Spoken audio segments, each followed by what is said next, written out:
এটার দাম কত? এটা দেখি টিকিটটা লেভেলটা দেখি। এটার দাম হইলো আপনার এই 1650 টাকা। লেভেল কি তোমরা লাগাইছো না এটা কোম্পানির রেট? দেখি শার্টটা নামাও তো। জি দেখেন, ঠিক আছে, কোম্পানির রেট। লেভেল জালিয়াতি করো না তো? না স্যার। কোনো মালের যেন বাড়তি রেট না হয়। তোমাদেরকে দোকান ভাড়া কমাই দেওয়া হয়েছে। ওই গঞ্জিটা দেখি, ওটা রেট কত?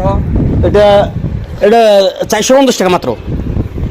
গায়ে রেট আছে, কোম্পানির রেট আছে না না কোম্পানি তোমরা লাগাইছো? ফরমাল একটা গেঞ্জি তো, খুব ভালো গেঞ্জি, এটা এমনিতে লোকাল।